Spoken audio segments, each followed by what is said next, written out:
Olá pessoal, meu nome é Danilo de Oliveira, sou professor de História e essa é uma videoaula bem rapidinha, assunto do 6º ano do ensino fundamental. Só para lembrar, eu gravo essas videoaulas para os meus alunos reverem o conteúdo, mas como sempre digo pela milésima vez, né, a internet ela é aberta, então se for útil para você, bom proveito, bons estudos, tá bom? Então, nas últimas aulas nós vimos a questão, né, do fim do Império Romano, a decadência do Império Romano.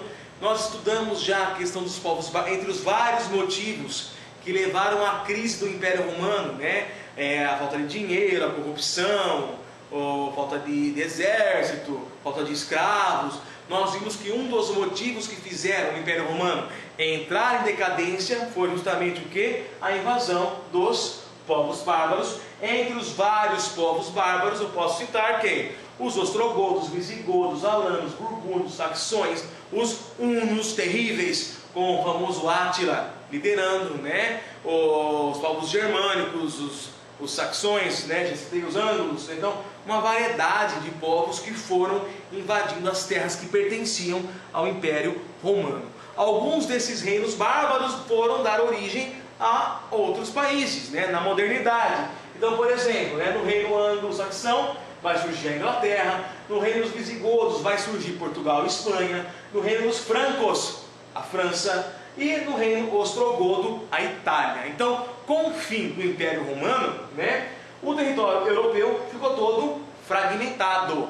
Então, deixou de haver o Império Romano, apenas o Império Romano do Oriente, né, com a capital em Constantinopla. O resto, o Império Romano do Ocidente, ficou todo fragmentado, dividido entre vários reinos. Só que um desses reinos, que é o objetivo de estudo da aula de hoje, um desses reinos, ele vai ganhar um destaque um pouco maior, que é justamente o reino franco. Inclusive o reino franco, nós vamos ver, que ele vai formar novamente um grande império dentro daquilo que um dia foi o Império Romano, tá? Então, os francos, eles tiveram um papel bastante grande a partir da Idade Média. E o primeiro grande nome, com certeza, vai ser Clovis. Clovis, que vai ser o fundador da dinastia Merovingia. Merovingia é um nome em homenagem ao avô dele, Meroveu, tá?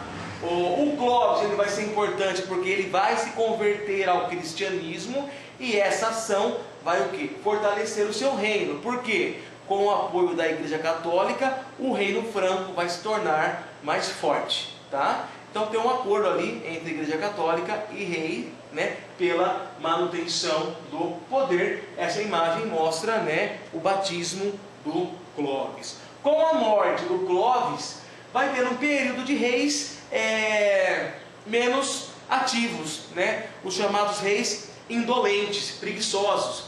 E esses reis preguiçosos vão dar espaço para que outras pessoas vão ganhando importância.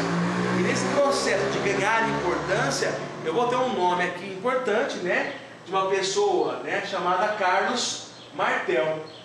Carlos Martel, que não era o rei, né, ele era o prefeito do Paço, era uma função administrativa, mas ele vai ampliar o seu poder, vai ganhando destaque cada vez maior dentro do reino franco, né? E principalmente quando ele ganha, né, dos muçulmanos, ele vence os muçulmanos na batalha de Poitiers, né? Então, nessa batalha, o Carlos Martel, ele vai ter o quê? Ele vai ter uma ascensão maior do seu prestígio militar, do seu prestígio político. Com a morte do Carlos Martel, né, o poder, né, que na prática já estava com o prefeito do Paço, vai passar para o seu filho Pepino o Breve, né? O Pepino o Breve, ele vai dar início à chamada dinastia Carolíngia. Então, o Clovis, dinastia Merovingia, o Pepino o Breve, dinastia Carolíngia. E sempre que eu falo nesse nome esquisito, né, Pepino o Breve, Pepino era o nome dele mesmo, viu, gente? Sempre que eu falo em Pepino o Breve, eu tenho que lembrar o quê? É o Pepino o Breve que vai ser o responsável em doar terras, né, para a Igreja Católica, o chamado patrimônio de São Pedro, né? Esse é o Pepino o Breve. Esse aqui, né, é o pai dele, o Carlos Martel, na Batalha de Poitiers, tudo bem? E eu tenho aqui nesse mapa essa área amarela, que é o estado que a igreja vai receber do Pepino o Breve. E aí, a partir do Pepino o Breve, eu tenho, né, início da dinastia Carolíngia. Carolíngia, porque principalmente eu vou ter depois, né, o filho do Pepino, o grande rei, o grande imperador, né, do reino franco, que vai ser Carlos Magno. Nessa imagem aqui, né, o Pepino cedendo as terras para a igreja. E aí no próximo slide eu já vou começar a falar sobre o governo do Carlos Magno. Carlos Magno, que foi muito importante, Carlos Magno, que expandiu o território carolíngio por grande parte da Europa. Carlos Magno, que ele vai procurar o quê? Administrar de uma forma descentralizada o seu império, para que ele pudesse conquistar de forma mais tranquila essa região aí, tudo bem? Então, o grande nome, com certeza, desse período vai ser Carlos Magno, né? Tanto é que quando se fala em Reino Franco, imediatamente, né, se fala, se lembra, se recorda de Carlos Magno. Conforme eu disse, né, no governo do Carlos Magno, o Carlos Magno ele vai ter uma postura diferente.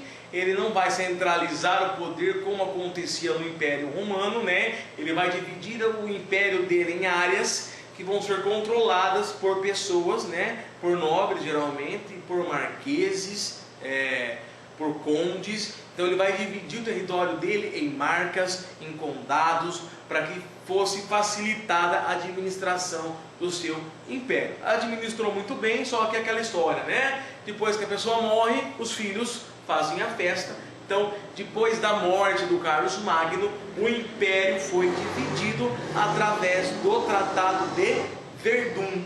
Isso é importante, esse nome é importante, Tratado de Verdun. Então, com o Tratado de Verdun, o Império Carolíngio foi dividido, né, em 3 partes, e aí acontece uma fragmentação desse território. Tudo bem, pessoal? Então, essa videoaula bem rapidinha, né? Eu falei sobre o Império, sobre a invasão dos reinos bárbaros, eu falei sobre o Reino Franco, eu falei sobre a dinastia Merovingia com Clovis, e depois sobre a dinastia Carolíngia, né? Carlos Martel, Pepino o Breve, que doou as terras para a Igreja Católica, e o grande, né, Carlos Magno, Carlos o Maior, que formou seu Império Carolíngio, que só foi dividido depois da sua morte através do Tratado de Verdun. Tudo bem? Se alguém tiver alguma dúvida, pode mandar um e-mail que está aparecendo embaixo, prof.danilodeoliveira@gmail.com, e eu vou responder para você, com o maior prazer. Ok? Então, muito obrigado pela videoaula e até uma próxima videoaula, se Deus quiser. Um grande abraço para vocês. Tchau, tchau.